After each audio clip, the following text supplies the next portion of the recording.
Ndabaramukije mwese abandi ndabahaye mwiriwe banywanyi bacu mukurikirana amakuru n'ibiganiro mushikirizwa nange Mike hano kuri televiziyo yange ndetse ari nayo yanyu televiziyo imwe rudende ibashikiriza byinshi cyane ibikubiyemo ivyo amatwi yanyu ategeze yumviriza na rimwe na amakuru yizewe, amakuru atosoye, amakuru tuba twatohoje mu buryo bwimbitse maze tukavuga ngo reka tuyabashikirize maze namwe mashe kumva byinshi cyane bikubiyemo ivyo amatwi yanyu atigeze yumva. Na amakuru tubabwiriza cyane biri kuvugwa hano iwacu i Burundi mu makomine atandukanye, tukababwira ibiri kuvugwa muri za komine Gitega, Ngozi, Bujumbura ndetse n'ahandi hirya hino za Cibitoke n'ibindi bice byinshi cyane bigize hano igihugu cacu c'u Burundi. Tunyarukiranye no mu bihugu by'abaturanyi, aho tunyarukira muri Republika Iharanira Intwaro Rusangi ya Kongo, tukababwira ibiri kuvugwa ku rubuga rw'intambara. Murabizi neza ko ari intambara iri guhuza umutwe witwaje ibigwanisho wa M23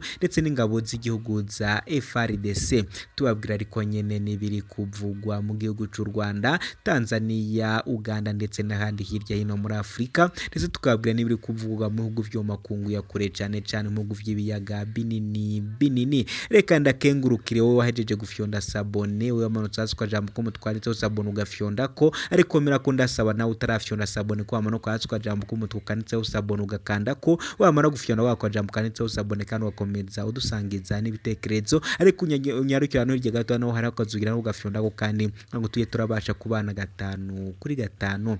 Nibyo cyane rero ndagenda ndakuyagira ndetse nkakubwiriza ibikuyemo ivyo amatwi yawe atigeze yumviriza habi na rimwe. Ndakubwiriza yuko nyene cyubahiro General Evariste Ndayishimiye akomeje umugambi wiwe wo guhungabanya umutekano w'u Rwanda. Ndazi kubwira mu makuru yacu arambuye, ndongera nkubwire ko kandi umugabo umwe afunzwe inyuma yaho bakundana atowe yafuye.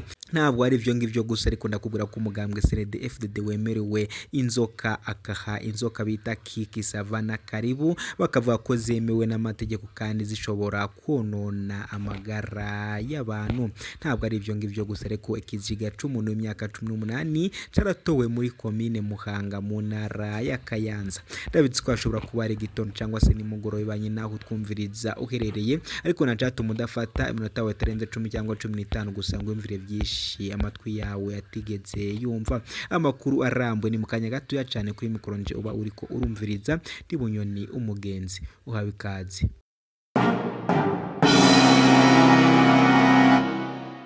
Kazi makuru arambuye hamwe nanjye Bunyoni umugenzi. Mbere yuko nkubwira byinshi cyane ibikuyemo ivyo amatwi yawe atigeze yumva, reka mbanze nkubwire ko umwe afunzwe inyuma yaho bakundana atowe yapfuye. Uwitwa Emeline Nihimbazi yatowe mu gitondo cyo kuri uyu wa 13 Gitugutugu 2023 yapfuye nk'uko bishikirizwa n'umukuru w'umutumba wa Buhororo ya mbere. Ati twibaza ko yoba yaciye maze tumutora mu ndubura muri komine Bubanza yishwe. Mu matohoza hamaze gufatwa umusore bivugwa ko yari umukunzi wiwe, akaba afungiwe mu gasho k'igipolisi ca komine Bubanza, abikekwa ko bafise urukara muri iryo gandagurwa rya Emeline Nihimbaze. Bariko baratonderwa nk'uko uwo arongoye uwo mutumba abandanya abishikiriza.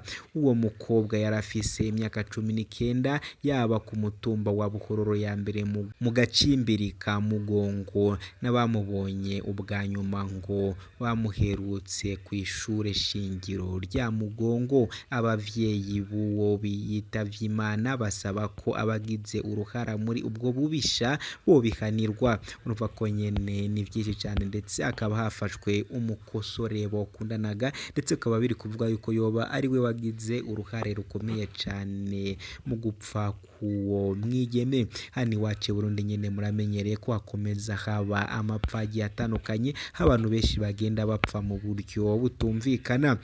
Reka nkubwirize yuko inzoga nka Kiki Savana Karibu zemewe n'amategeko kandi zirashobora konona amagara y'abantu. Piri Severini Sindayegaya, umuyobozi mukuru w'ikigo kijejwe kugenzura ubuziranenge BNB Burundi, arabisigura ati Izo nzoga igituma zihungabanya amagara y'abantu singene zikozwe kuko ibizigize bikwije amategeko.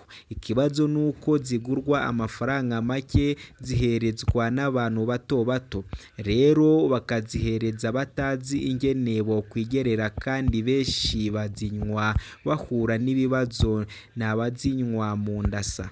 Ngomenya yuko icupa rya kiki 350 kilolitiro rigurwa amafaranga 4,000 by'amarundi, ikaba ifise ubukare bwa 42 voluti, nayo ikanyobwa karibu mu icupa rya mililitiro 300 igurwa 3,000 by'amarundi, ifise ubukare bwa 40% voluti. Savana idandazwa 1,500 FIBU mu icupa rya 330 mililitiro, ifise ubukare bw'inzoga bwa 16 voluti. Mwomenya kandi ko izose zibujijwe kunywa abatarazishikana imyaka 18. Bantu mwumviriza amakuru yacu, mwokwibaza ngo nihe mpamvu yindi yoba ituma izo nzoga zisinkakaza amagara y'abantu. Mu makuru yacu ataha, reka nkomeze nkubwira ko ikiziga c'umuntu w'imyaka 18 caratowe muri komine Muhanga mu ntara ya Kayanza. Ico kiziga catowe kuri uyu wa 20/11/2024. uyu y'umutangani wo ku mutumba wa Mikamba muri komine Matongo intara ya Kayanza. Uyo muntu akaba yariko arakina n'abandi umupira w'amaguru mu mvura hambavu y'uruzi Gitazi kuri uyu wa 19/2024 niho yakorokera muri urwo ruzi. Yamara ikiziga cagiye gutorwa muri komine Muhanga nk'uko vyemezwa n'ababanyi b'umuryango wiwe, aho bavuga ko catwayeho n'uruzi. Abajejwe intwaro bakaba bahanura abavyeyi kwama hafi y'abana babo kugira ngo bagerageze gukingira impanuka zoshika urwaruka rwabo.